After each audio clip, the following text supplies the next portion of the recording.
Hello and welcome to Full Throttle, showcasing the very best in motorsport from around the UK.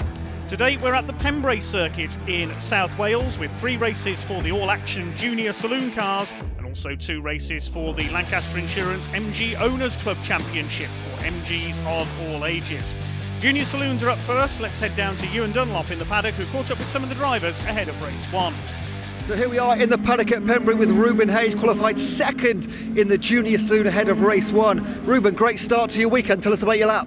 Yeah, so I was kind of struggling for pace a bit in the early few laps of qualifying. I was struggling to try and keep a rhythm and really get up to the pace of the front runners. Managed to bang a few laps in later on in the session, and then just towards the end it just had a bit of an epiphany and managed to hook it up through the complex in the middle of the track a bit better and gain a fair bit of time, which has helped put me on the front row for race 1 today. And you're literally less than half a second behind Charlie, who's just to our right hand side. Can you make up that? What is the difference, half a second on a lap like Pembrey? Oh, it's less than half a blink. It's nothing. So I think if we can get a good start on the line, it's a staggered start, so it kind of puts us at a bit of a disadvantage. But I think if we can get a good start off the line and just go full attack on lap 1, then hopefully it'll pay off in our favour. And when you're in the league, you can kind of control the pace of the race, which then puts you in a good position coming onto the back end of the race. And you're 4th in the championship at the moment. This weekend, 3 races coming up. Obviously trying to get into the top 3. Yeah, definitely. The main aim of this weekend is to just try and take championship points off those who we need to. And obviously the main aim of every race is to go out and win. So if we can do that, then we're on for a good one. And I've just heard you've eaten your lucky banana. Tell us about your lucky banana. Yeah, I've got to have one before every session. Sometimes it's lucky, sometimes it doesn't seem that way, but yeah. Well, we'll speak to you after the race. Best of luck. Thank you. And here we are with Charlie Hand, qualified first in the junior saloons and leading the championship. Great start to your weekend, Charlie. Yeah, it's been really good so far. Obviously testing yesterday was trying a lot of different things. We just sort of nailed in qualifying and managed to get all 3 poles, so yeah, really happy with that. Now, all of these cars kind of look the same, but something is happening in yours that are putting you on pole. What's the difference, or is it just down to you?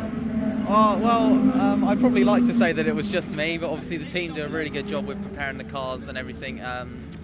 So yes, it's a bit of everything. Obviously a lot of teamwork goes on behind the scenes to make us go fast, so yeah. And 3 races across the weekend. Do you look after the car in race number 1, or is it all out attack from the off? Just all attack. Obviously, you can never hold back, especially starting from the front of the grid. And we've been through this before. We had 3 races at Silverstone last round, so sort of got an idea of what's going on. So yeah, it should be good. And last few minutes before the start of the race, do you get up to anything, or is it just chill out, relaxing, getting ready? Just try not to overthink, really. Just keep it cool, calm, and collected, and you don't want to get too hyper and everything, and hype yourself up before the start of the race, because that's when accidents happen. So yeah, just try and keep calm and hopefully do well. Charlie, best of luck. I think we'll talk to you later this weekend as well. Lovely, thank you very much. Cars coming into line then for our first of 3 races this weekend for the Junior Saloon Car Championship. Championship leader Charlie Hand on pole. Ruben Hayes, a race winner at Brands Hatch early this season, starts alongside him. Number 42, a relative newcomer to the championship, Will Redford in the red and black car, well up on the 2nd row alongside 322 of Jamie Petters. Waiting for the race to get underway. Here we go then, down towards Hatchett's hairpin for the first time, and it is Charlie Hand makes a good start. Ruben Hayes moves across to the inside as they run down towards the hairpin. He's got 2nd position, side by side for 3rd. Alfie Jeekins has made a good start from the 3rd row in the number 754. The ex-junior rallycross driver goes around the outside there. He's in 3rd position. They've all made it through Hatchett's hairpin okay so far. These identical 1600cc Saxo VTRs. Will Redford battling away in there with Jamie Petters, number 322. But it's Charlie Hand who leads from Hayes, Jeekins, Caton, Petters in the blue and yellow car in 5th position. They're all away cleanly in this first of 3 races this weekend for the youngsters. Most of these drivers have come up from the world of karting, 1 or 2 short oval graduates in there. A couple who've come from the world of rallycross and autograss as well. Ruben Hayes is an ex-autograss racer. 3 wide here into Brooklands. Matthew Cripps having a look up the inside there. Jack Deakin challenging him in the 91. Jack Meakin, I should say. And a bit of push and shove there in the midfield. Look at this, 4 and 5 abreast down Speedway Straight there. Spectacular stuff. Alfie Jeekins looking fired up here, chasing Ruben Hayes for 2nd, but it's Charlie Hand who leads. Harvey Caton in fourth place. All those three have got one win to their names so far this year. Second, third and fourth in the championship. It's Charlie Hand having won 8 races so far this year. He leads the way by 0.8 of a second at the end of the first lap. Ruben Hage in the second place in the Gardex car, chased by Jeekins. Then it's Harvey Caton in the Maximum Motorsport Saxo, the man from Staffordshire. Still plenty of laps to go in this first of 3 races this weekend for the Junior Saloon Car Championship. Harvey Caton under braking for the hairpin, making a move on Alfie Jeekins. Tries for the inside there to take third place away. Can he make it stick up towards Spitfires? No, Jeekins drives back around the outside and holds the place. That might be his short oval experience coming into play. He did start his career in junior hot rods on the ovals before moving into rallycross. Petters behind them, then Aaron Walker in the white car, Louis Hansel, Harry Hickton. Behind them looks like 91 of Jack Meakin, followed by Matthew Cripps. Hand leads by 1.2 seconds, but Harvey Caton has done the fastest lap, 1:17.736, and he's chasing down Alfie Jeekins for that third place. Harvey Caton, who's moved up from the world of karting. He was the 2-time IndyCart champion, cadet class in 2017, Rotomax in 2018. Jamie Petters, short oval graduate, under fire. He's done Ninja Karts and mini stocks. He's got Aaron Walker, number 80, on his tail. Competed in the British Kart Championships in the past. 871 of Jensen Bell has fallen back a couple of places, I noticed there. There's the 77, that is Travis Chapman, under fire from number 29 of Scott Sumpton. See the front bumper coming loose on Matthew Cripps, number 40 car. He's had a bit of contact in the early stages. 91 Jack Meakin ahead of him. This is the fight for 8th, 9th and 10th. Adam Harding behind him, then behind them, then it's Oliver Cosson. Hand leads by 1.3 seconds, so just pulling away at 1/10 of a second a lap or so from Ruben Hage in second place, who won an absolute cracker of a race at Brands Hatch earlier this season. Where's Ashley Gregory? Also a winner earlier this season. She's a bit further down the order, I think. Yes, down in 18th place at the moment. I think it's the first time she's raced at Pembrey. Matthew Cripps battling with Jack Meakin, trying to go around the outside on the run to Brooklands. That's a brave move. Has to lock up the brakes there slightly and doesn't get the place. Harry Hickton ahead of them in the number 46 car. Complete novice at the start of this season, never raced before. You can see a bit of damage on Jack Meakin's car. The mirror's hanging off as a result of that bit of rubbing with Matthew Cripps. Rubbing's racing, as they say. They fling their way through Honda curve on the edge of adhesion there, back with the leading group. Jamie Petters under fire from 28. That's Louis Hansel. He's competed in corporate karting over the last few years, won several titles, now moving into full-scale motorsports as Cripps gets past Meakin there into the hairpin. A great fight going on between these two. We've got just under 8 minutes plus that one lap of this race to go. Hand has now increased his lead just over 1.5 seconds ahead of Ruben Hage. They're a couple of seconds clear of Jeekins in third, then it's Caton. Louis Hansel behind him, looking to top the rookie points this year for those in their first season in this Junior Saloon Car Championship. Charlie Hand continues to lead. 1.8 seconds ahead of Ruben Hage. This is the battle between Harry Hickton and that increasingly battered car of Matthew Cripps. One of the headlight covers is coming off now. He's up the inside though, takes the place. Clean pass there into Hatchett's hairpin. Harry Hickton tries to cut back on the inside. Cripps has that place sealed. This is great stuff.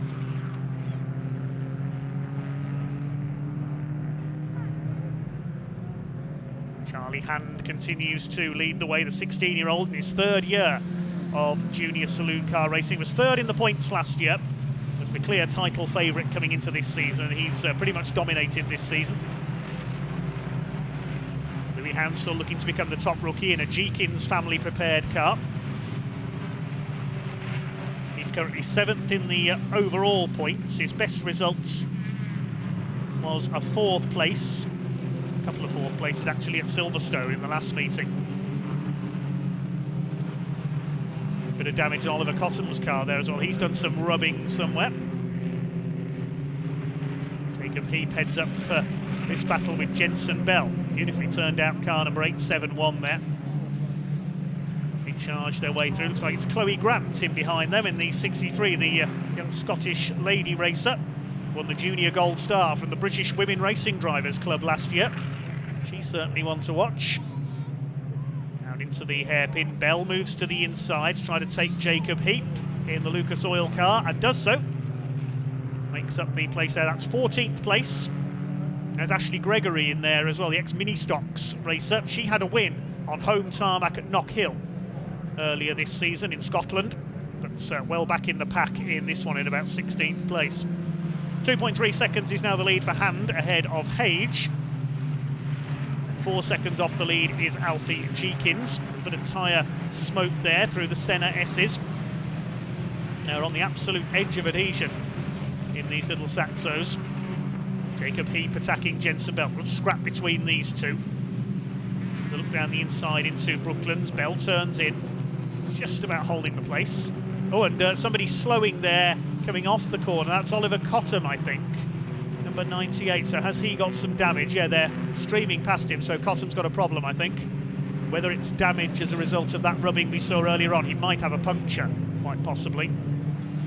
Here's Jamie Petters, 3.22, still in 6th position, still holding off Louis Hounsell. You can see a number of the cars with the orange heart stickers on them, saying thank you to our marshals. There goes the leader. Charlie Hand getting away all the time. You've got the fastest lap as well, 1:17.624. Ruben Hayes still second, and Jeekins, Caton and Walker. The top 5 seem fairly set in stone. We've got 2.5 minutes to go, plus 1 lap. Don't forget, it's not checkered flag when the clock counts down to 0, unlike in our truck races. We will see the last lap board go out when the clock goes to 0. Well, they may only be young racers, these teenage stars. Their racecraft is certainly excellent. Driving standards very rigorously enforced in junior saloon cars. Jacob Heap closing up on Jensen Bell there. Behind them looks like Chloe Grant. There goes our leader. Charlie Hand looking for win number 9 this season. 3rd in the points last year. 45 points clear of Harvey Caton in the championship standings coming into this race. And he'll increase his lead still further here. Alfie Jeekins 3rd in the points, 6 ahead of Ruben Hage. Battle further back, number 58, Harvey Dent ahead of Bell, Heap and Grant. Jacob Heap goes for the inside under braking for Hatchett's hairpin in the 16. This is lap 11. He's up the inside, all they lean on each other, and Bell goes rally crossing in the 871. He'll lose out to Chloe Grant as well, just ran out of room there on the outside. He's lost a couple of spots there. Jensen Bell in the 871 puts him down to about 14th place. Behind them, number 19 of another young Scotsman, Rhys Blakely. He's won a number of karting trophies in his career so far. Still the fight continues between Heap and Chloe Grant to the inside. Meanwhile, here's a battle at the back. There's Cole Lynch, one of our newcomers. She's just lost out to the recovering Will Redford.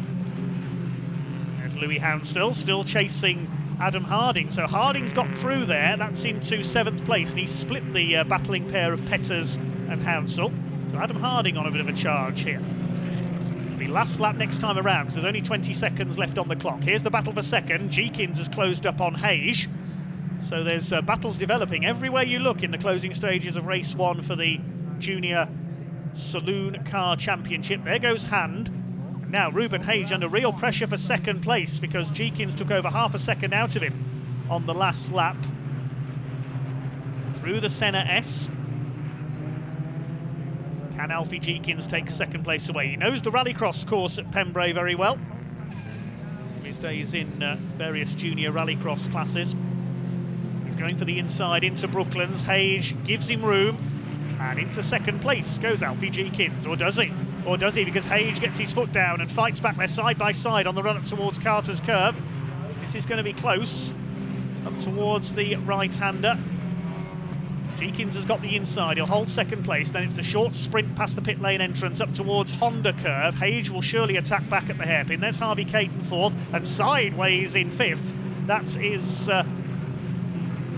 Matthew Cripps up there in number 14. He must have been into the pits. Yes, he's a lap down.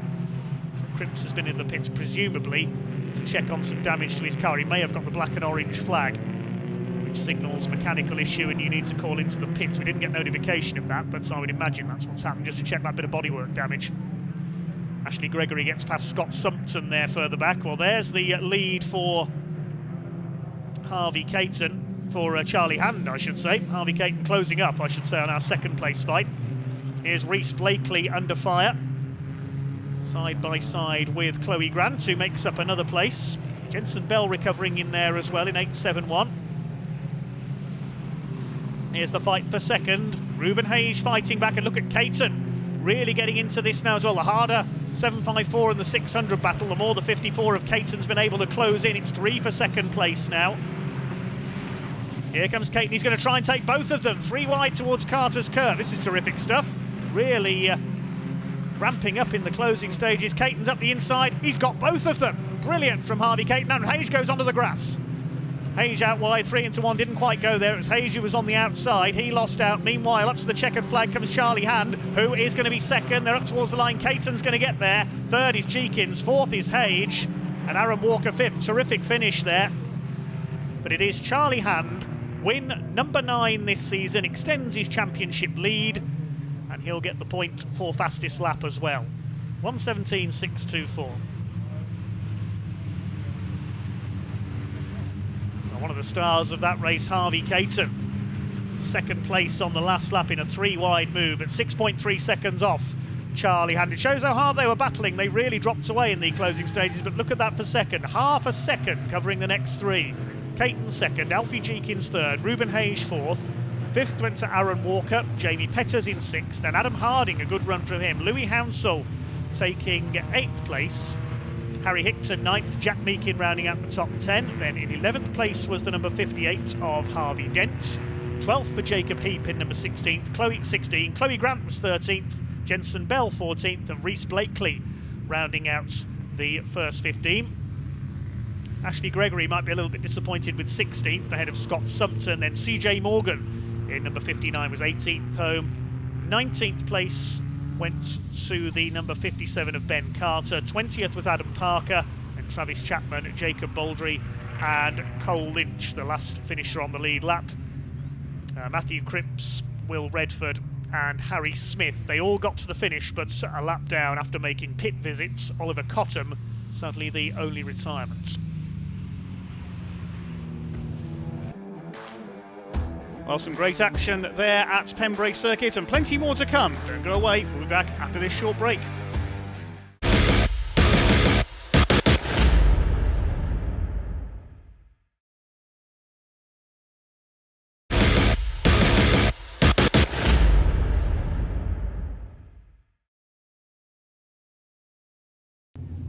The Saxos come up to the grid then for the second of 3 races this weekend for the Junior Saloon Car Championship. 9 wins so far this year for poleman Charlie Hand, number 55. He looks to make it 10 with the relative newcomer Will Redford, number 42, alongside him. 15 minutes plus 1 lap. The schedule for this second of 3 races for the youngsters this weekend, all 14 to 16 years of age. Ruben Hage on the second row, number 600, alongside the 54 of Harvey Caton. Then Alfie Jeekins completing the top 5. Green flag is waved at the back, and the pack about to be unleashed once the red lights go out. The revs are up and they're away. Here we go then, down towards Hatchett's hairpin for the first time. Charlie Hand gets away well, so does Will Redford. Ruben Hage trying to get down the inside there on the run into the hairpin. He's side by side with Alfie Jeekins, who's made another decent start. He's up the inside, he could get second place with a bit of luck here.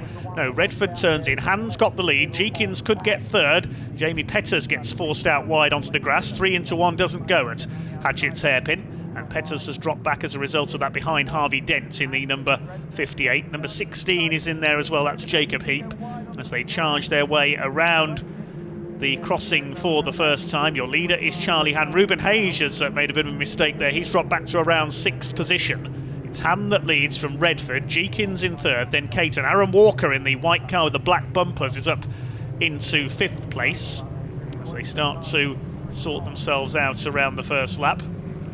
Walker under fire from Hayes. Behind them Oliver Cotton, who failed to finish yesterday's race. Up the inside, well, over the curb goes Hayes, and that's forced Aaron Walker wide onto the grass. I don't think that was intentional there. Harry Hickton running wide onto the grass as well, so a fair bit of changing going on in the midfield. Harry Hickton was delayed there. There's Hayes side by side with Oliver Cotton as they come through Carter's and up towards Honda Curve. Yeah, Ruben Hayes bounced off the curb coming through Brooklands. That's what caused that little contretemps, because he forced Aaron Walker onto the grass as a result. It's Hand who leads from Redford, Jeekins, Caton, then Hayes back up into 5th, Cotton 6th, then it's Louis Hansel, the rookie points leader, in 7th place in a Jeekins family prepared car, Alfie's teammate, and another bit of shoving there. Who's that getting involved? Jack Meakin, number 91, and it's Aaron Walker involved again, and he gets pushed wide again by Adam Harding in the Orex car, number 333. Bounces off the curb himself. Now Aaron Walker's all over the place in the number 80. He's been rather pushed from pillar to post in this one. They start to sort themselves out. Walker fighting back side by side with Adam Harding. Behind them Harvey Dent in number 58. Speaking of dent, there's a bit of a dent in. He's on the grass again. Aaron Walker will be taking up Rallycross the way he's going. Speaking of dents, we said there's a big dent in his door where Ruben Hayes bounced off him. Okay, things hopefully starting to calm down a bit in the midfield now. Your leader is Charlie Hand from Will Redford. Fan out 3 abreast. You can see Jamie Petters has dropped well back. Ashley Gregory in the blue and pink car in the middle there. Harry Hickton in the race truck sponsored car side by side with Matthew Cripps. Both of their families regulars in the Classic Touring Car Racing Club over the years. David Hickton and the Cripps brothers. Just over 11 minutes of this 15 minutes plus 1 lap race to go. There is the Lucas Oil car of Jacob Heat moving through. Matthew Cripps on their tail. Harry Hickton is run out wide. Harry, a complete novice this year, and he's got round the outside there at Honda Curve. That's good driving by Harry Hickton. Here's Ruben Hayes up the inside, trying to retake Alfie Jeekins for 4th position, I think that is. A little bit of rubbing there as they come off the corner. Jeekins not giving way, but Ruben Hayes is through. Alfie Jeekins, his first time racing here at Pembrey was in Junior Rallycross a couple of years ago with a Nissan Micra. He is down a place into 5th. It's Hand that leads from Redford by 1.8 seconds at the end of the previous lap. Caton is 3rd, then this frantic battle for 4th between Hayes and Jeekins. Then Oliver Cotton wants a bit of this as well. Failed to finish yesterday, so he wants to make up for lost points. Number 98's there, Oliver Cotton. Race karts in the UK and over in Asia, and Ruben Hayes and Alfie Jeekins getting physical again there. Jeekins onto the grass. Put his hand out of the window. I think he was bending his mirror back into place there. That's allowed Oliver Cotton to come through, and now he'll chase Ruben Hayes. Bit of needle creeping into this battle for 4th place now. Hayes throws it in. 4-wheel drifting his way round there almost. He's really on it. Ruben Hayes in the number 600 car. Alfie Jeekins will be fired up here. He's down to 6 now. Very tough young racer is Alfie, from the school of hard knocks that is Rallycross. Hand leads it from Redford. Meantime, Harvey Caton's done the fastest lap, and Caton attacking there Will Redford as he went out of sight for 2nd. Oh, and another collision. Debris everywhere. That's Aaron Walker, and I think it was Adam Harding that he collided with. Now we'll have to be careful that nobody punctures on the debris there. Jamie Petters ploughed his way through. Poor old Aaron Walker. He's been hit from every side in this one, but I think it was another car that lost its bumper there. I think that might have been Adam Harding, number 333 possibly. Hand continues to lead from Redford. Caton on his tail, then Hayes, Cotton, Jeekins. And the rest of them come through. There's Jamie Petters side by side with the 871 car. That's Jensen Bell. They've got Ashley Gregory up with them. One of the 3 lady racers in this championship. Ashley Gregory had a win earlier this season at Knockhill. There's the warning of oil or debris on the circuit. The red and yellow striped flag, it normally means slippery surface, but I think in this case it means debris from that collision going into Hatchett's hairpin. Jamie Petter's round the outside of Jensen Bell. Also in there the number 63, that is Chloe Grant, the young Scottish racer. There we can see that debris is being avoided by the second place fight, and Harvey Caton has got through there ahead of Will Redford. But Charlie Hand is pulling away, looking for win number 10 this year. Hage 4th, Jeekins 5th, Cotham's back down to 6th. Then we've got Louis Hounsell, Jack Meakin in the 91, and rounding out the top 10, Harvey Dent and Harry Hickton. See them come through in the background. There is Dent, there is Hickton with the orange front end. Matthew Cripps behind him. Aaron Walker's down to 13th behind Jacob Heap, and then the rest of them charge their way through. 7.5 minutes to go in this second of 3 races this weekend for the junior saloon cars. Chloe Grant getting past Ashley Gregory there. Chloe Grant now the leading lady. There's number 59, that's CJ Morgan in the Blackford Group car. He's been karting since the age of 6, according to his driver notes. Here comes Will Redford. And the safety car is coming out. Now, presumably that's for that debris at turn 1, because it is a bit of a hazard there. So, the safety car coming out. We've also lost Adam Harding, number 333. That will be as a result of damage from that collision, no doubt. There you can see there's debris everywhere on the outside of Hatchett's hairpin.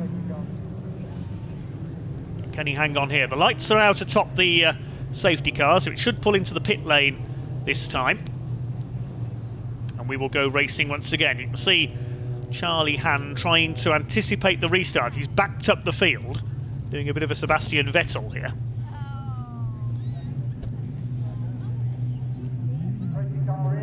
Get racing. Yes, safety car has pulled in, I can tell you.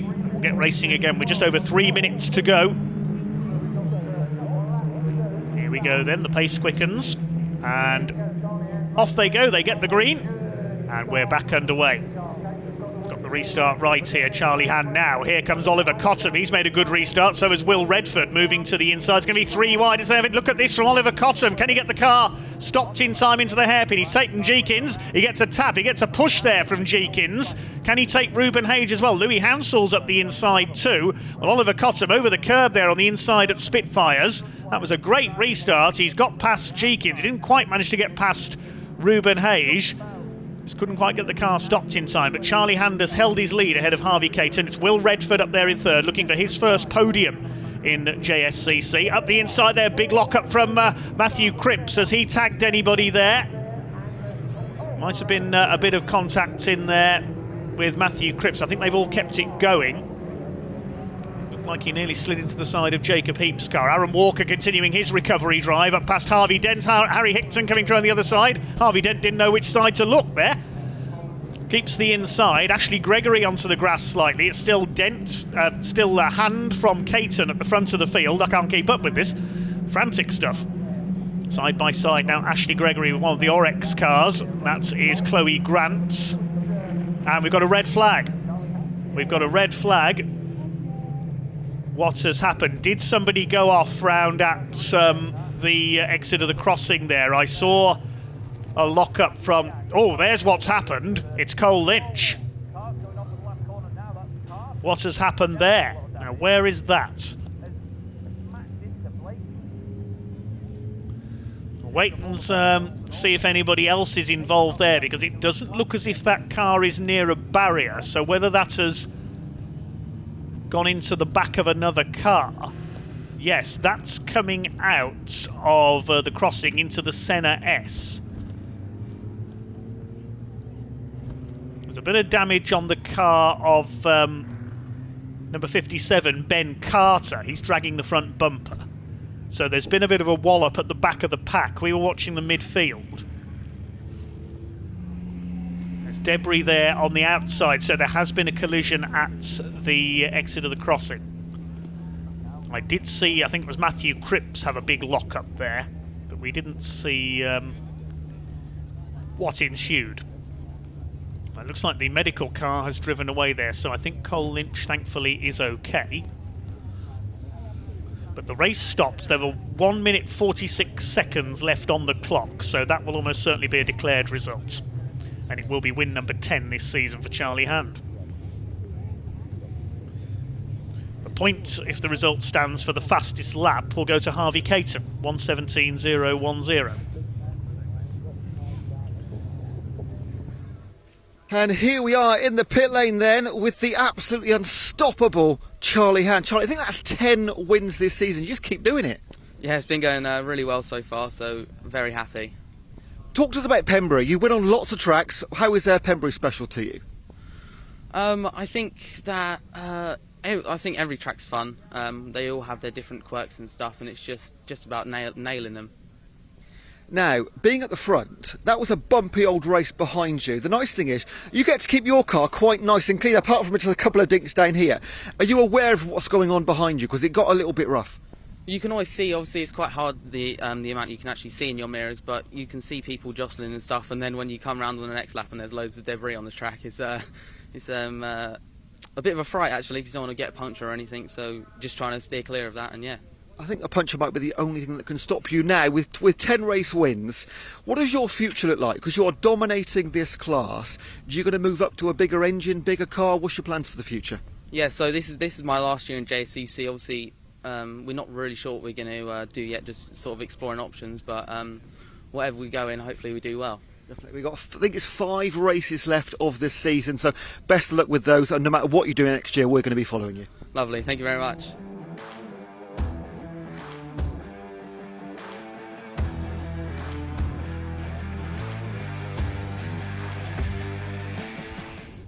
Coming up to the grid then for the third and final race this weekend for the Junior Saloon Car Championship.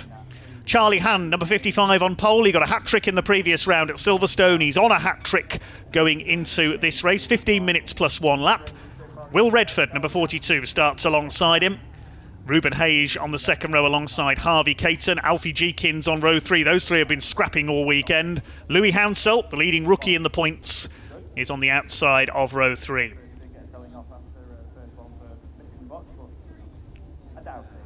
Looks like one car we might be missing is Aaron Walker. He picked up some damage earlier on.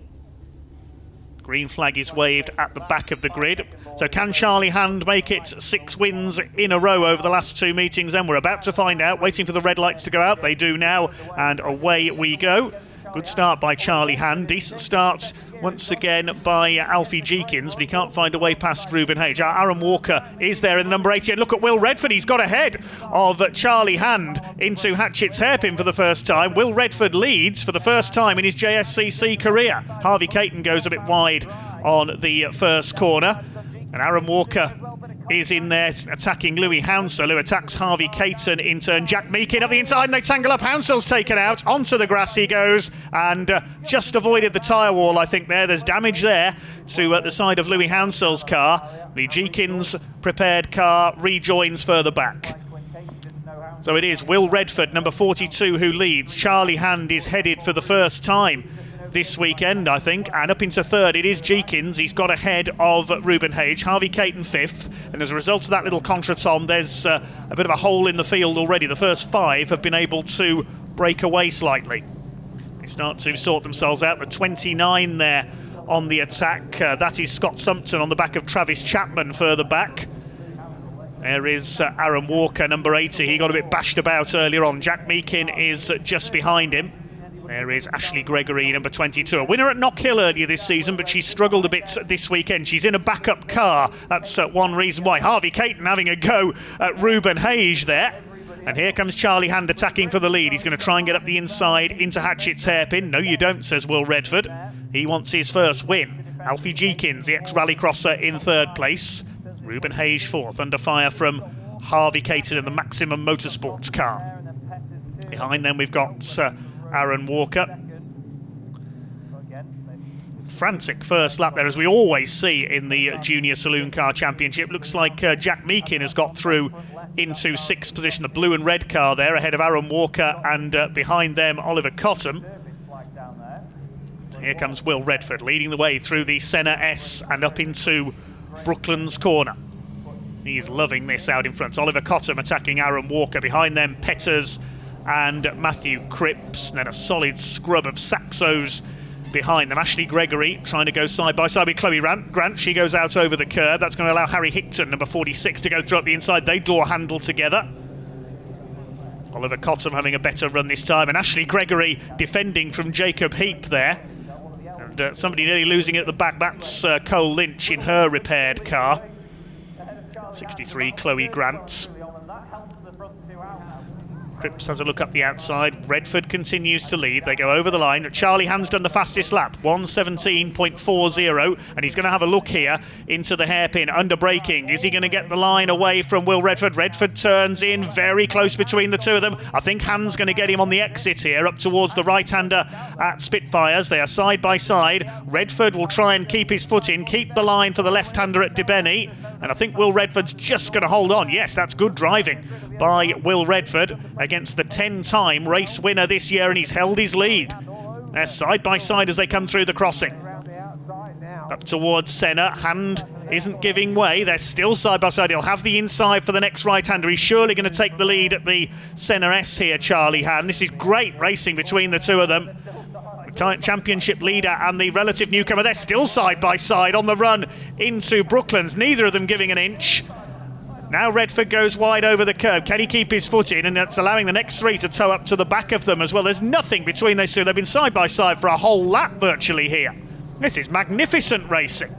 Inches between the two Saxos. Redford on the outside, Hand on the inside. Redford tries to fight back. This is going to be interesting into the hairpin. Can Will Redford get the better exit there from Honda? Can he get back in front at the line? Impossible to tell between the two of them. 300ths of a second in it. It was Redford who was in front at the line, but Hand's got the inside line for the hairpin, and he's surely going to take the lead. Yes, he's got it. Goodness me, an overtaking manoeuvre that lasted exactly one lap. Incredible. Will Redford down to second, then now Charlie Hand's going to get his foot down, get his head down, and try and pull away. Harvey Caton, while that was going on, has got up into fourth place ahead of Ruben Hayes, and he's going to have a go at Alfie Jeekins for third place. But Will Redford is not finished yet. Redford is only 22nd in the points. This is only his third meeting in junior saloon cars, and the battle for third rather coming to a head there. Jeekins under fire from Harvey Caton, who's gone through into third place. I think there was a bit of contact in there as Jeekins ready to fight back. He'll go back up the inside.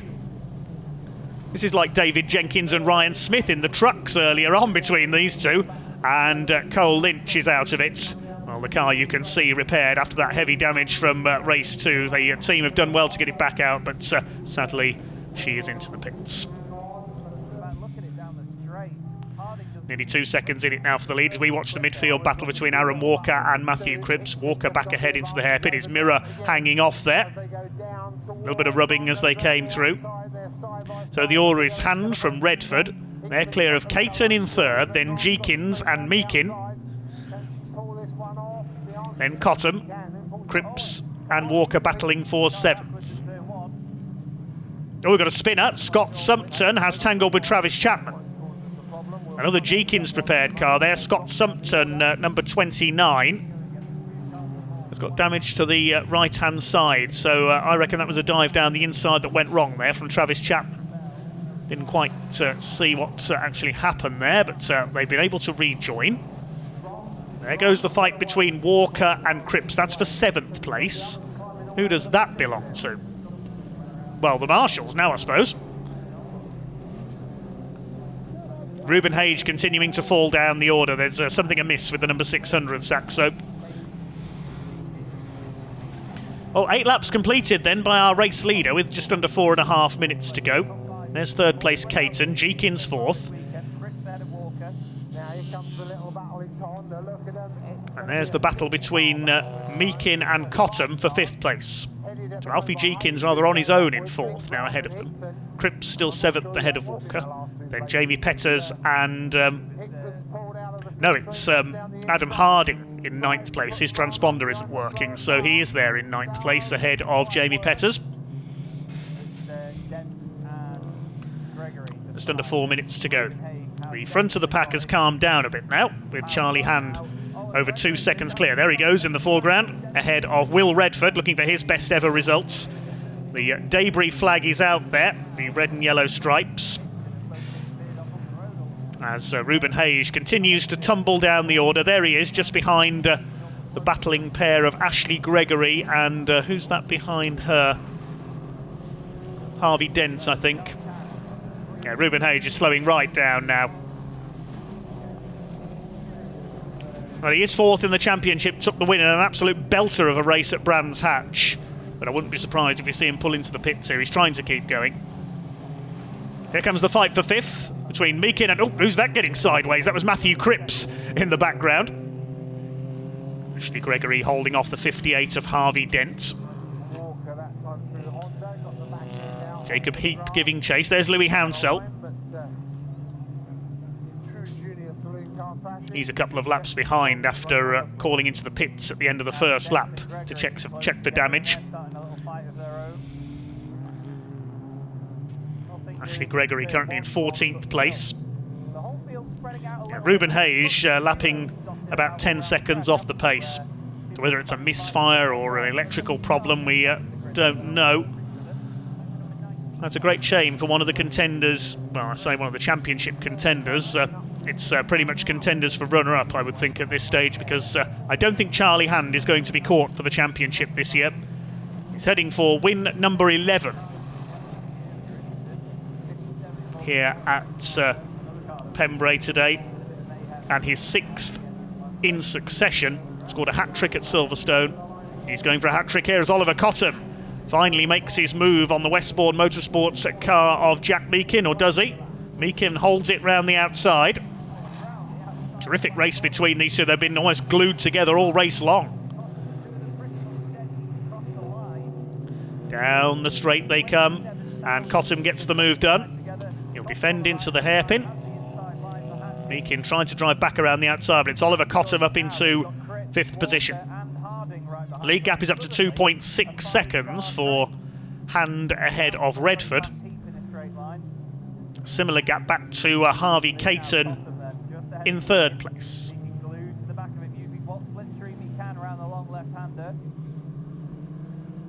Jeekins on his own in 4th, and the heart of these two battle, and a bit of a lock-up there from Cottam. He's going to run wide.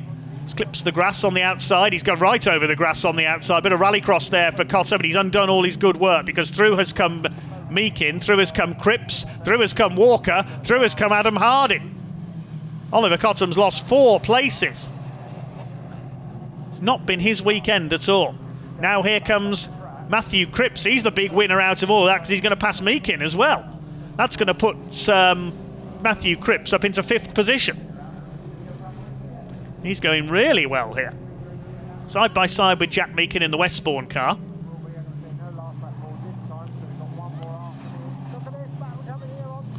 Look at this coming out of Honda. Meakin, Cripps, here comes Aaron Walker as well. He wants a piece of this. They can't go 3 wide into the hairpin, surely.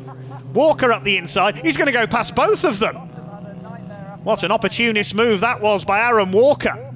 And he's up into 5th position now. 5 of them together. This is superb. We're in the closing stages now. I think it'll be last lap this time around for Charlie Hand. He's over 3 seconds clear now. He's got this race won. He's heading for 6 in a row. But we concentrate on this stunning battle for 5th place. 5 cars together. A lock-up from Walker. He's going to go onto the grass, or almost there.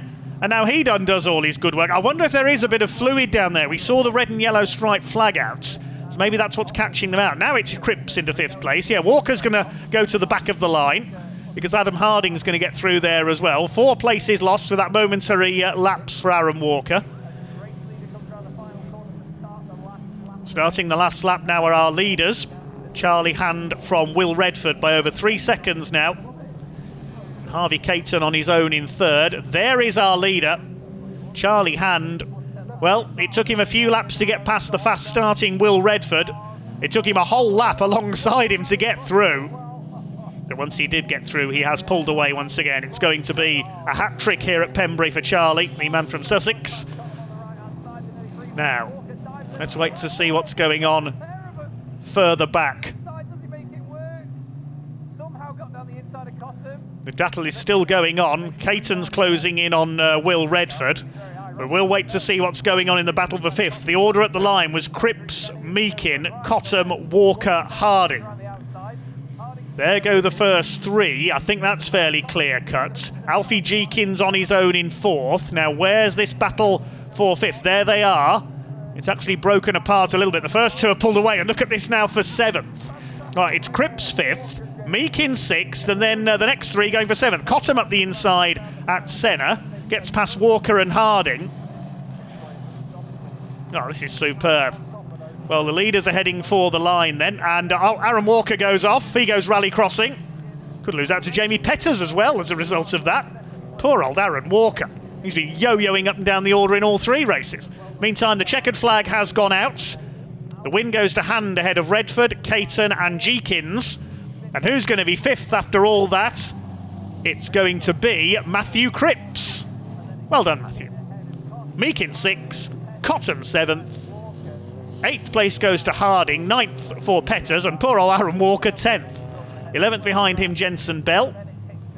Breathless racing once again from the Junior Saloon Car Championship, but it is 6 in a row for Charlie Hand, and even with 2 rounds to go at Donington and Brands Hatch, he is surely going to take the title this year. 11 wins in a season for Charlie Hand. Sponsored by Orange Projects. Provisional result then, the win for Hand ahead of Will Redford by 3.4 seconds in the end. Will Redford gets his best ever result in second. Harvey Caton third. Clear of Alfie Jeekins in fourth. And then that amazing battle for fifth, won by Matthew Cripps. Great drive by him up and down the order. Jack Meakin in sixth place. Then Cottam seventh. Oliver Cottam ahead of Adam Harding in eighth. Jamie Petters ninth. And poor old Aaron Walker, with that grassy moment on the last lap, ended up 10th, having been as high as fifth at some points. 11th place went to Jensen Bell. 12th, Chloe Grant, first of the ladies' home. Then Harry Hickton, Harvey Dent and Jacob Heap, rounding out the top 15. Ashley Gregory took 16th ahead of Jacob Baldry. And then CJ Morgan, Reese Blakely and number 92, Adam Parker, rounding out the top 10. Harry Smith was next ahead of Travis Chapman. Scott Sumpton recovering from his tangle with Chapman to finish behind the number 57 of Ben Carter. Ruben Hage did manage to get to the finish. His car rather hobbled by an issue. He ended up in 25th place ahead of the other finisher, Louis Hansel, who was a lap down after making a pit stop, and we lost Colditch sadly early on. We are here in the pit lane with Charlie Hand. Charlie, we've got to stop meeting like this. When are you seriously going to give somebody else a chance? Well, that's not the point, is it? You want to win, so... Very honest. So, really happy with that. It's another good race. Does it ever get boring? Well, no, that race definitely wasn't. Obviously, Will was side by side for, I'm pretty sure, was a whole lap. So yeah, that was proper fun. I mean, we were watching just by the side of the track here, and there was a point. I mean, something strange happened in that race that doesn't happen usually. You were behind for a little while, weren't you? Yeah, I just got a poor start. I managed to miss second and third, which was new for me. So yeah, that was fun. And obviously, he got in front, and I didn't want to send it down the inside. Obviously, he's my teammate as well, so just stuck behind him for a couple of laps and then went for a move. But yeah, it was a really good race. And when you say stuck behind him, I mean, I was watching from the side. You couldn't put a bit of paper between your bonnet and his boot. Well, yeah, but just trying to build a gap, obviously, to the people in the back. It's good for the team to have both cars up here. So yeah, it's a really good result. And as a young racing driver, what do you do now with the rest of your week? And not much left, but do you go back to school on Monday or college? What are you up to? Yeah, we obviously got to drive back tonight and then college on Monday morning. Oh, I'm really looking forward to that. It's a tough life, isn't it? Yeah. Congratulations, 2 races, 2 wins, absolutely fantastic stuff. Lovely, thank you very much. Well, a superb display today from the Junior Saloon Car Championship. More great motorsport from here at Pembrey coming up after this break.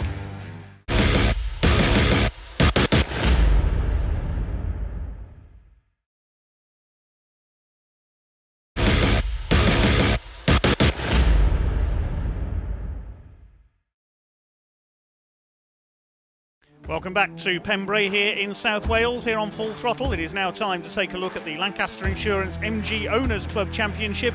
Ewan Dunlop caught up with some of the drivers in the paddock before our first race. And here we are then in the paddock with David Amphlett, qualified first in the MGOC A class. Good start to your weekend, David. Yeah, not bad. Can't complain. Tell us a bit about your lap and a little bit about driving one of these around Pembury. Pembury's a fantastic circuit. It's great, and these are pretty comfortable around Pembury. The lap is a bit slidey. It felt a bit slippery today, but yeah, I'm on pole, so what's to complain about?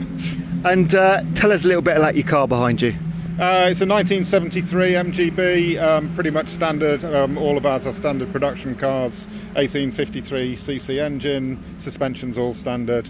So yeah, it's pretty much standard. And there's not many cars in the class, unfortunately, this weekend. But is the number one thing just bringing them home safely? Yeah, obviously we want to bring them home safely and don't want them to break down. We've had some casualties at the end, towards the end of the season, which is normally there's a lot more of us, like 8, 9, 10 of us.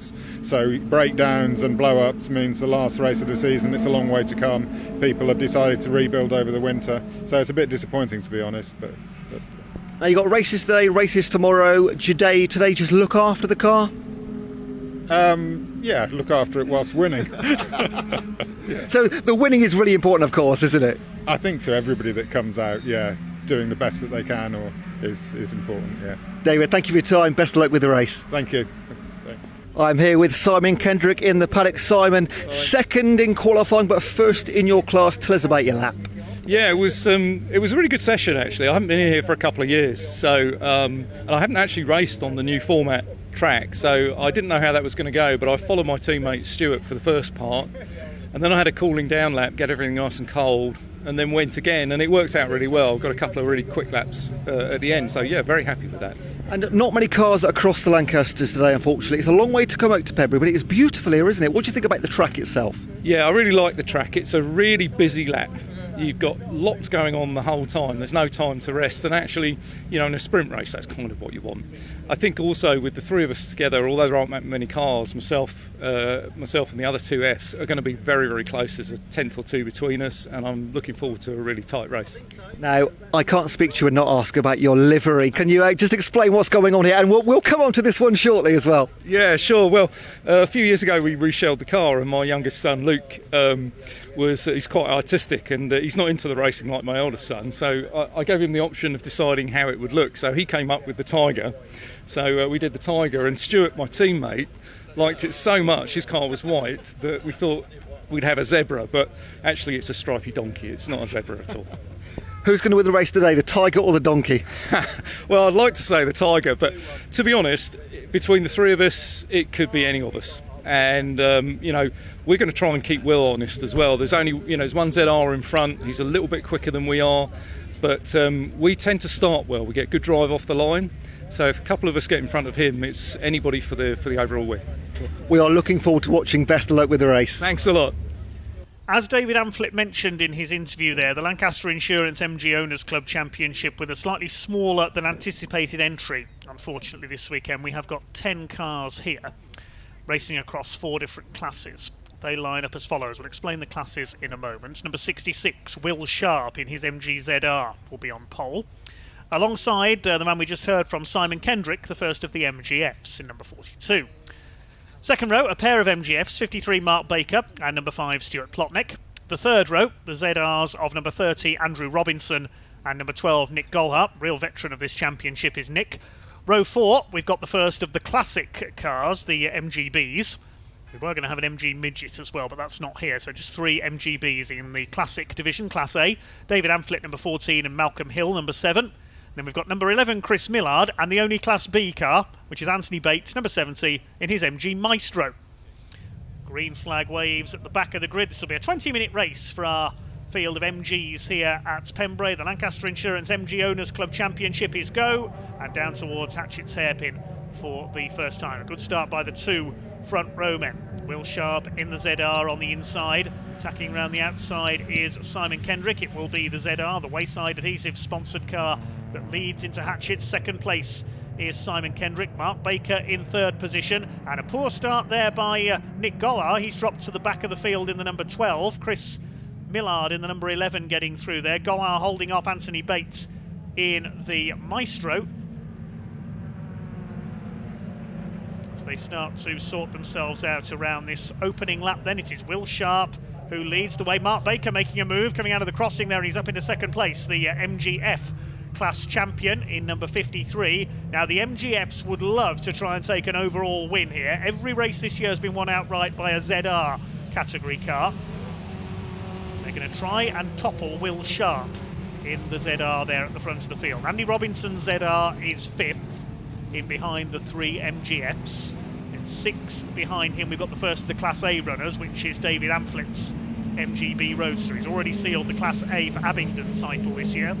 So they come round to complete the opening lap then. Will Sharp in the ZR leads the way, looking for his 3rd race win of the season. Over the line they go. He leads by half a second at the end of the opening lap from Baker, Kendrick and Plotnick, the 3 MGFs. Then Andy Robinson, David Ampflett, Chris Miller. Big lock up there from David Ampflett. Stuart Plotnick did that, attach its hairpin in qualifying, and ended up going off onto the grass. Mark Baker trying to make a move for the lead on Will Sharp. He's got a good run here on the inside, coming out of Brooklands corner, the run down Speedway straights. They're side by side there. Baker will have the inside for Carter's curve. He's going to try and take the lead. Sharp giving him room. They're absolutely side by side coming towards Honda. Can Sharp hang on in the slightly more powerful ZR? They are absolutely together. And Sharp does pull ahead on the run out of Honda into the straight, so using the power of the ZR to stay ahead. Proves that, as we said earlier, you don't need a big grid of cars for a good race here at Pembrey. Will Sharp, and here comes Simon Kendrick up the outside. Where did he come from? Well, he's just done the fastest lap of the race. That's why he's closed in. 1:17.506, quicker, only slightly quicker than those ahead of him on that lap. Less than a second covers the first 3 now, and Stuart Plotnick has closed up there as well, so it could be 4 for the lead shortly. Andy Robinson in the yellow ZR there watching on. Then in 6th position there is David Ampflett. Nick Gollard is up to 7th now in his ZR ahead of Chris Millard. Anthony Baton, the Maestro, rounds out the field. The field covered by 14 seconds at the end of the 3rd lap. Here they come then, round towards Brooklands. This is where the MGF is slightly stronger through this slightly twistier section of the tricky Pembrey circuit. Can he get a run on Will Sharp this time? Marshall's watching on with interest in their post there. They're loving this. Drew Carter's up towards Honda. Sharp from Baker. And Mark Baker's already won the MGF class points title this season. Simon Kendrick went sideways over the curb there. As Baker scored 111 points from the rest of the season, Simon Kendrick got 73. They do have to drop their 2 worst scores at the end of the season. Simon Kendrick did not score points at Snetterton, so he's got 2 zeros to drop. ZR goes through into Hatchett's hairpin. Still 11.5 minutes of this race to go, so we're coming up towards half distance. David Ampflett from Whitney in Oxfordshire has already secured the Class A title, as we mentioned. Now it's 3 line astern for the lead. Now this time Mark Baker might have a chance if he's brave into Brooklands. Here we go. Moves across one way to the other. He's got the inside, and Will Sharp's going to have to give him room. Mark Baker up the inside. He goes through, takes the lead. Good bit of driving by Mark Baker. Now we've got a race on our hands. Baker's been trying that since the very first lap. He'd done the fastest lap of the race on that previous lap. Sharp back down the inside. They're side by side. Oh, that was close. Through Carter's up towards Honda. Who's going to come out of this with the lead then? It is Sharp who's got it back again. He got the inside through Carter's and Honda and puts the ZR back into the lead. What's Mark Baker going to try this time? They're loving it, these two. He's going to go to the outside. He won't get the inside line away for Hatchett's hairpin. Where's he going to try and make a move? Probably over on the back of the circuit again, but he might not get the chance because here comes Simon Kendrick. Of course, he's going through at Spitfires there. He's through into second and into the lead of the class. So Mark Baker's gone from second to first and then probably back to third. Fantastic racing here from the Lancaster Insurance MG Owners Club. Here comes Stuart Plotnick in the white car as well. Will Sharp's been able to get away a little bit as a result of that. Simon Kendrick now leads the MGF class. Can he catch Will Sharp? Will Sharp, who's raced a variety of MGs over the years. He's raced Porsches as well in the past. Raced in the Porsche Boxsters and 924s with his brother Henry. Here they come. Through Carters. Simon Kendrick now in second. Tigered his way past Mark Baker. Baker on the brakes there, tries to get the tighter line. He's going to try and attack into Hatchett's hairpin, I would think, but all the time they're battling, they're letting Will Sharp get away. But be mindful that Stuart Plotnick is there as well. Kendrick holds the inside line. He'll keep second place, but Baker is going to try and shuffle him as they come towards the crossing, I think. Out of Hatchett, up towards the right at Spitfires and the left at DeBenny.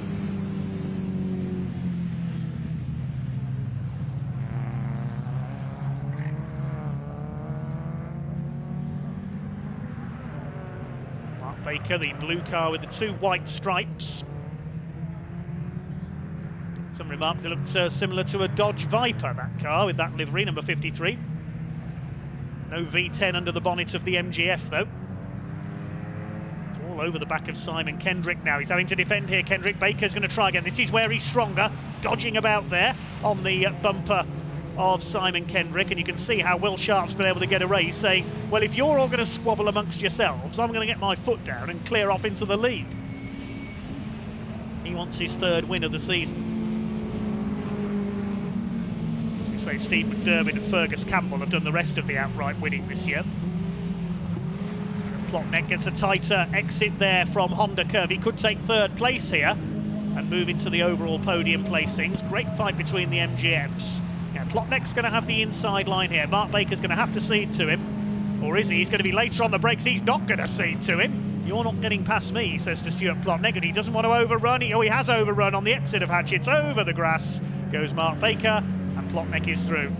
I thought he was being a bit ambitious there, Mark Baker, just too late on the brakes going into the hairpin. Now they've started to spread out as a result of all that. Sharp leads from Kendrick by 2.3 seconds.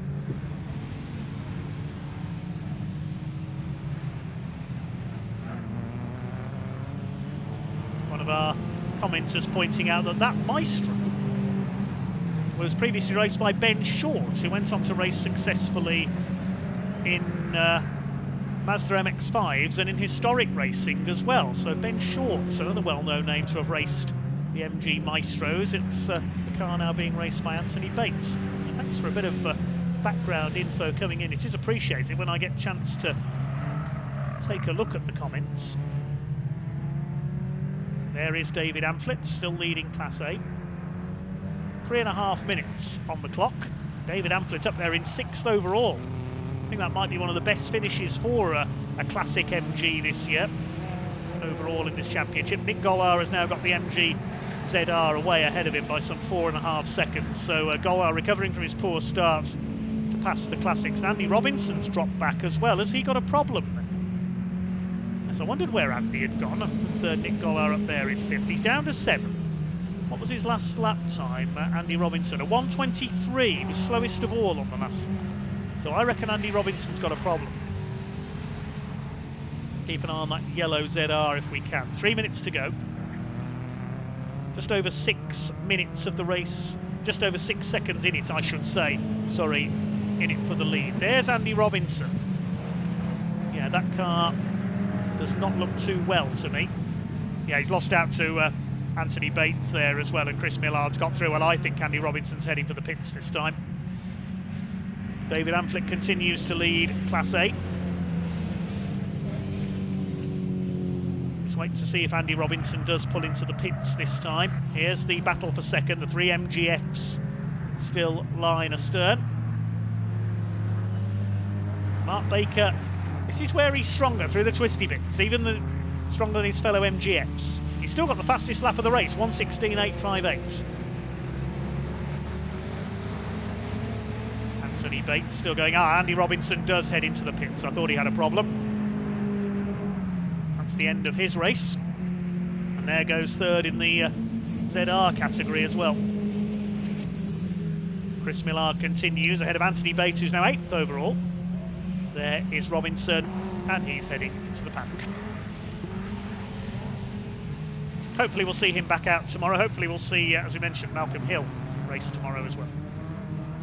Here comes Mark Baker, here comes Plotnick again, having a look on the inside. They're all over each other, these three. Almost red, white and blue, isn't it? It's quite patriotic for MGs. Orange, white and blue, of course. Will Sharp now leads by over 6 seconds. He's got this race in the bag, mainly because everybody else too busy squabbling behind him. Baker up the inside, attacking Plotnick as they come towards the new Clubman Circuit loop there. That's the bit that the trucks don't use. This is good driving by Mark Baker. He's frustrated in there. You can tell he's harrying Stuart Plotnick. He wants a podium. Simon Kendrick looking for his third class win of the season. The MGF category, had a double win at Silverstone recently, and now Baker to the inside of Plotnick out of Brooklands. He's surely going to get there this time, as meanwhile, round to start his final lap, we got a glimpse of Will Sharp. Baker's through. He's got ahead there in towards Honda, so Baker up into third place. There is Will Sharp. He did break away as the race went on, but only because those behind him were scrapping so hard. Mark Baker, having briefly led the race overall, now down in what was fourth place. Let's see where he comes to. I think he is able to hold third now. It's the Wayside Adhesives car of Will Sharp heading for victory. Simon Kendrick is going to win the MGF category, and it is Baker holding third. Still with the fastest lap, 1:16.858, the blue car. He's spoilt the symmetry now, hasn't he? Red, white and blue.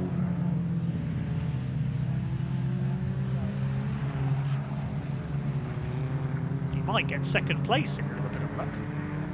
The checkered flag at this time for Will Sharp. There he is, heading up Speedway Straight in the background. It's going to be a win for the ZR. This give him pole position for tomorrow's race, so no, it's on second fastest qualifying time, so we'll wait and see on that. So Will Sharp is coming in to take the win. Here he comes out of the final corner.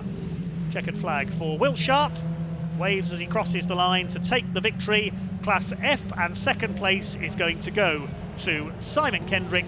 Mark Baker, a determined effort, he takes third, and Stuart Plotnick fourth and third in class. Well done to the MGFs, they put on an excellent display there. Here's your results confirmed then. Will Sharp the winner by just over 7 seconds ahead of Simon Kendrick, who wins Class F.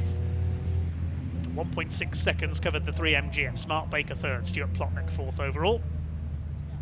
Fifth position went to Nick Golhar, the second ZR home. David Amphlett, the winner of Class A, in sixth position, some 17 seconds ahead of Chris Millard. And Anthony Bate, the final finisher, wins Class B. We lost Andy Robinson into the paddock a couple of laps from home. Malcolm Hill was a non-starter.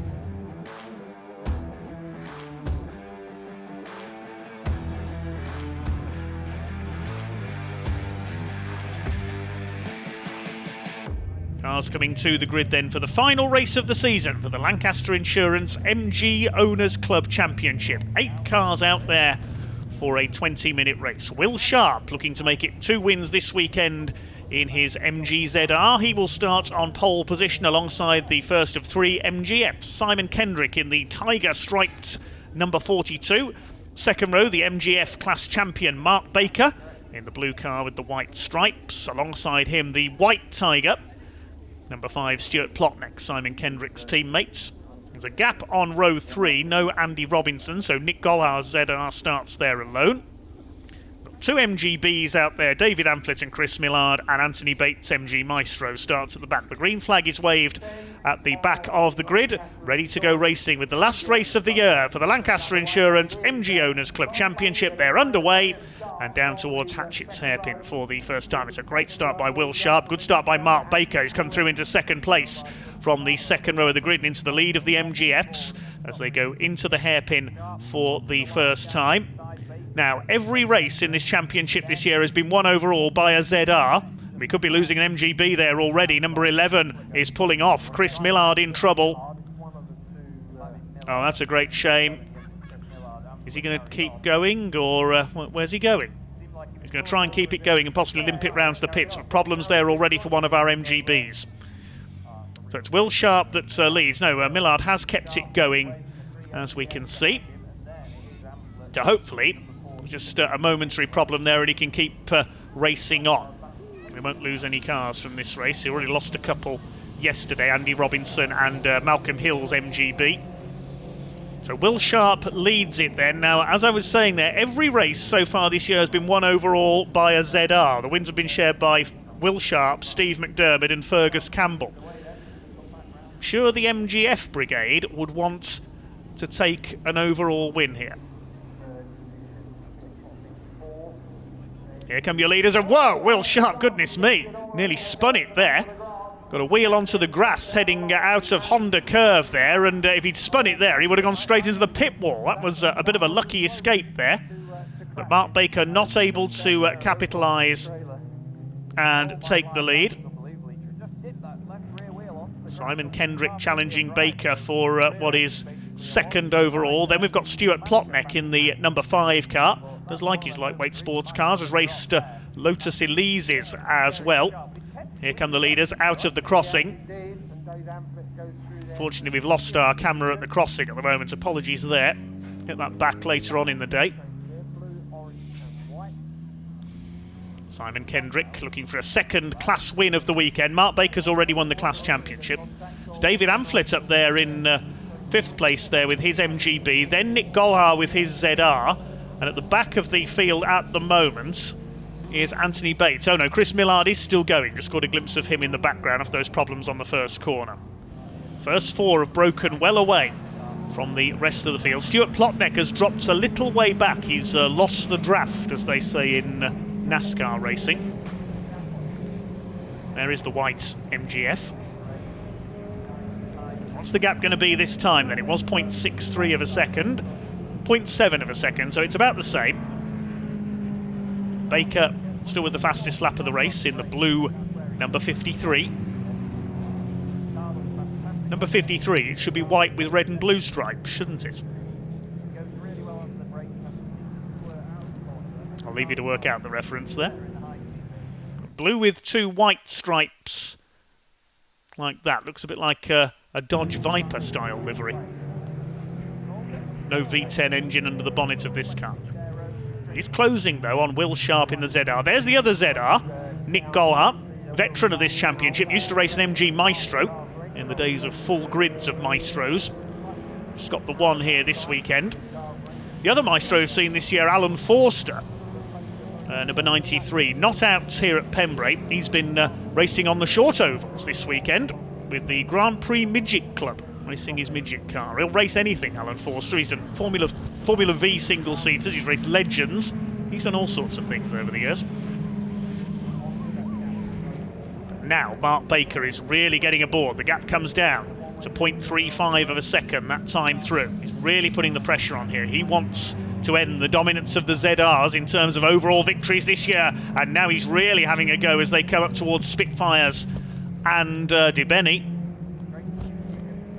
8 minutes to go. 8 minutes of pressure for Will Sharp to withstand. Third place is still Kendrick. He's dropped 2.5 seconds back now as Baker goes out wide. There's our Class A leader. We mustn't forget about him. David Amphlett on for a best overall result of the season in 5th. As they come out towards Senna and Brooklands. Now, this could be Mark Baker's chance. Again, he's had to go the long way round out of the right-hander at Senna there. Sharp's got the racing line nailed on.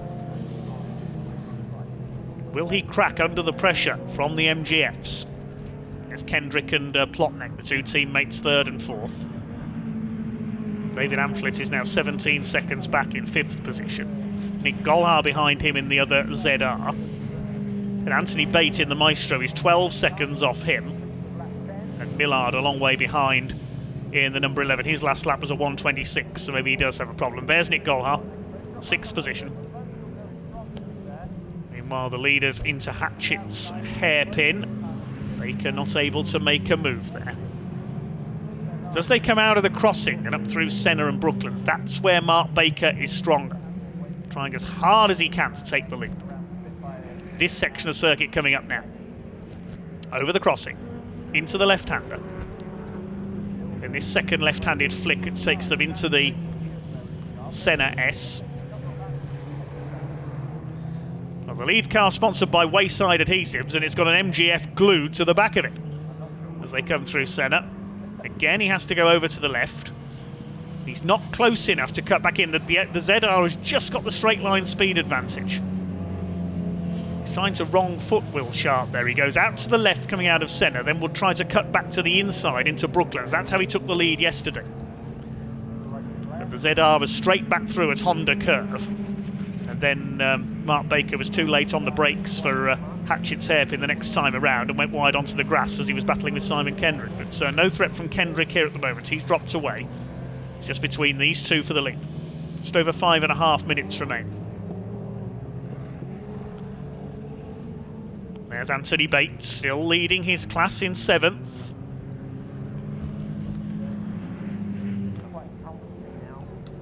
Can Mark Baker, Lancaster, bomb his way through into the lead? And coming up to lap Chris Millard in the MGB, they'll be hoping he doesn't get in the way.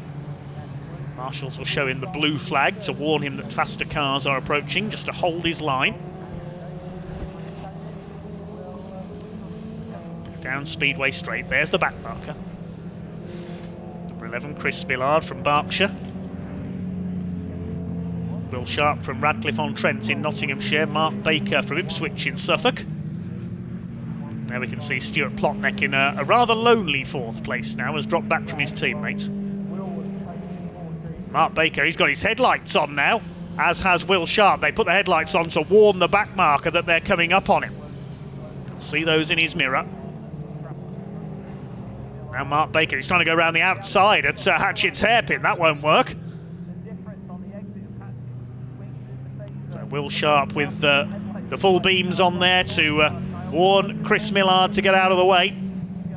They've not met him in the best of places there at the crossing. He has moved aside. Good driving, Chris Millard. Lets Will Sharp and Mark Baker through. I imagine Mark Baker will keep his headlights on here to try and intimidate Will Sharp even further. 2.5 minutes left. It's great duel for the lead of the Lancaster Insurance MG Owners Club Championship season finale. I think Will Sharp is just about going to have done enough to hang on here unless he makes a major mistake. Will Sharp, an experienced racer.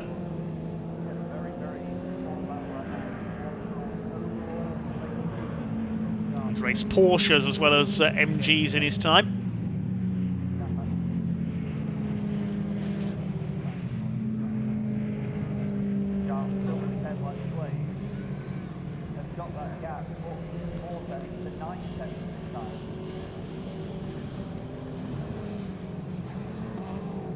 Simon Kendrick now flashing the headlights at Chris Millard.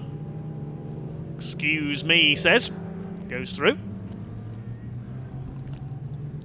The lead gap that time through was just under a second, so Sharp's actually pulled away just a little bit here. There he goes. Through the crossing. And 1 minute 20 seconds now left on the clock. So we'll get one more lap out of this.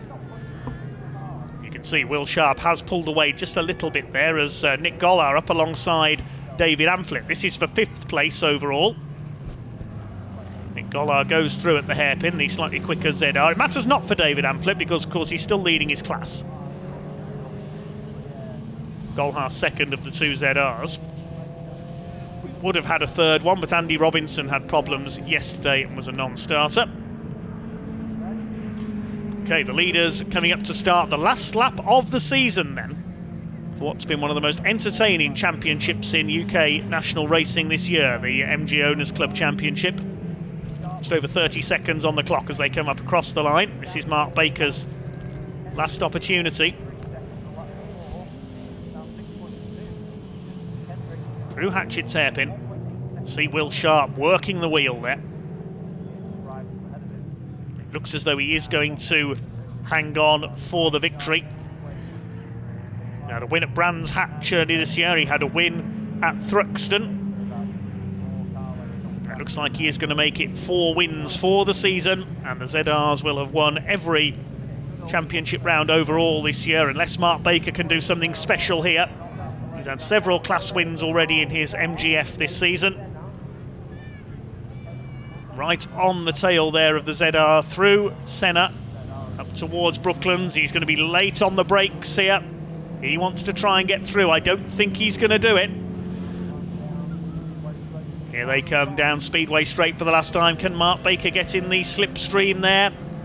I don't think he'll quite do it. They swing their way through Carter's, then onto Honda Curve. Only about a car length in it. Mark Baker is not going to do it, and it's going to be a win. A double for the weekend for Will Sharp. Number 66 takes the checkered flag and brings the curtain down on the Lancaster Insurance MG Owners Club Championship season. He beats Mark Baker home by 0.346 of a second. Mark Baker consoled with the fastest lap. Simon Kendrick comes over in third. Stuart Plotnick is fourth. Mark Baker wins Class F. It's going to be Nick Golhar who takes fifth position with his ZR. Class A is going to be won by David Amflett behind him. Good run by Nick Golhar, usually slow in the first lap or so of a race, and then starts to turn up the power. So Will Sharp waves to the crowd and the marshals. And here comes our Class B car. David Amflett is going to take...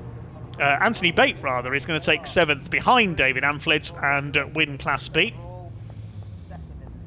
Chris Millard has already crossed the line a lap down.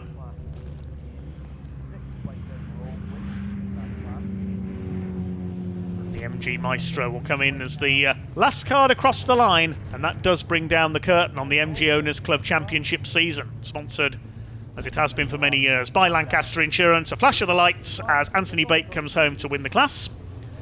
A nice message on the front of his car as well. Thank you for marshalling.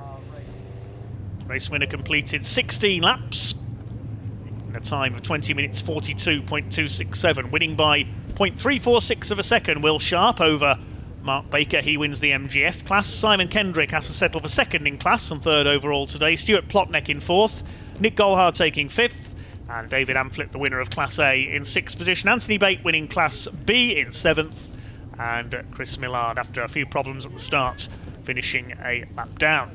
Here we are in the pit lane then with our class winner and overall winner as well. Congratulations, Will Sharp. Great weekend. 2 races, 2 wins. Yeah, first time I've done that this weekend, so this year. So I'm really happy with that. And I was pushed all the way today by Mark, and I couldn't make any mistakes in that little infield bit, and I had to just rely on my little bit of extra straight line speed.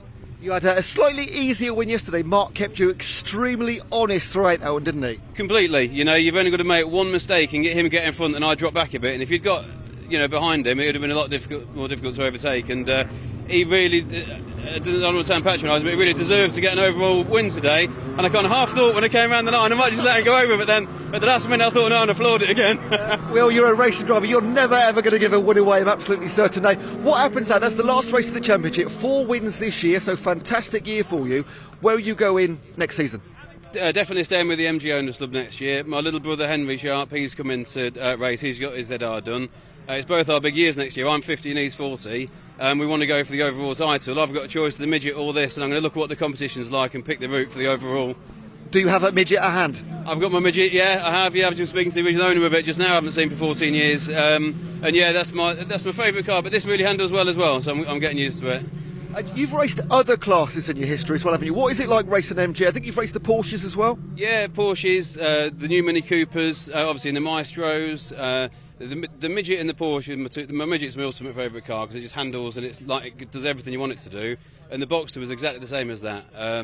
They were very similar cars, but totally different top speeds, obviously. But as a group of people and as the way championships run, the Owners Club's the place to be. So any MG Trophy drivers out there that want to come into where it's going to be next year, then this is the place to come. There you go. There's your advice from Will Sharp. Congratulations. Fantastic weekend, fantastic championship. Well, that's about all from here at Pembrey for this edition of Full Throttle. We'll have more great motorsport action for you coming up very soon, but for now, thank you very much for watching and goodbye.